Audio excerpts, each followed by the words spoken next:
Do you think high res is strictly a digital format that only digital could be considered high res?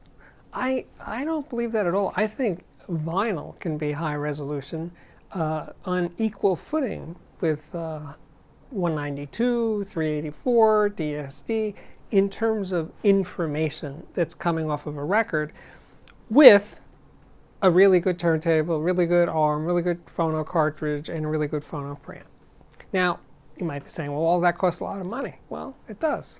I didn't say it was cheaper. I said it can be on equal footing to world-class high-res digital. Now, yes, of course, high-res digital will be quieter. That's true. It may have even greater bandwidth if it's a contemporary recording.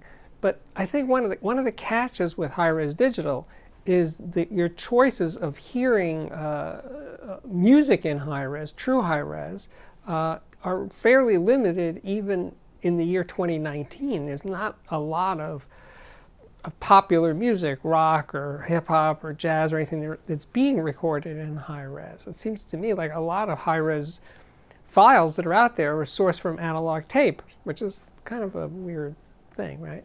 So we're back to analog again. But I don't know, when I look at download sites that sell high-res, most of what is called high-res is 48, 24, 40, or even worse, or it could be 44, 1, 24. I mean, there's not a lot of high-res. Let's say over 88.2 kilohertz sampling. And 24-bit is pretty much the way it is, right? So high-res is kind of weird to me. But vinyl, good vinyl, well, it's plentiful. You know, old vinyl, new records, there's a ton of it. I mean, I think I mentioned this in one other vlog that I bought this Cabaret soundtrack from the movie Cabaret, which was early 70s, for $1. And I was playing it on a really good system, mine, with an SME 15 turntable, SME 309 arm, Ortophon Cadenza Blue cartridge into a Parasound JC3 Plus phono preamp.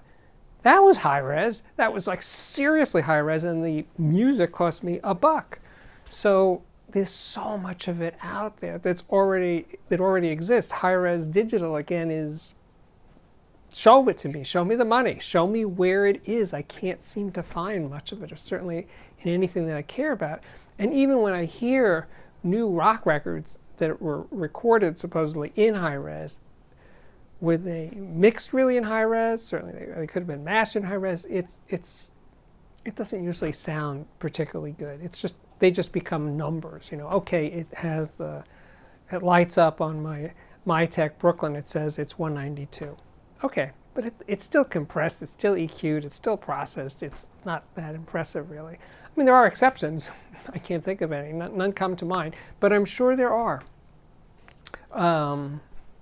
So high res is a numbers game. It certainly is. And in analog, an analog record is an analog record, whether it's a 1972 Cabaret soundtrack or a 1957 RCA Living Stereo classical LP. There's so much resolution. There's so much in those grooves. If only you had a turntable and a preamp, etc., to get it out. It's there. It's lurking in the groove, ready for you to pull it out.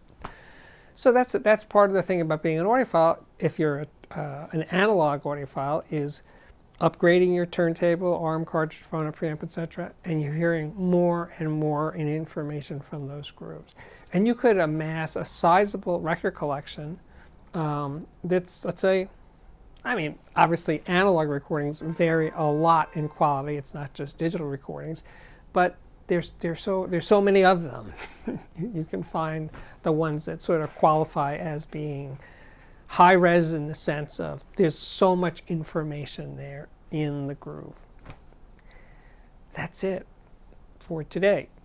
This is the Audiophiliac Daily Show. It does come up daily. Check out the playlist. I don't say that often enough. For speaker reviews, headphone reviews, music reviews, Audiophiliac of the Day episodes. So much there for you. And I think we're done. So I hope to see you again back here very, very soon. Thanks for watching.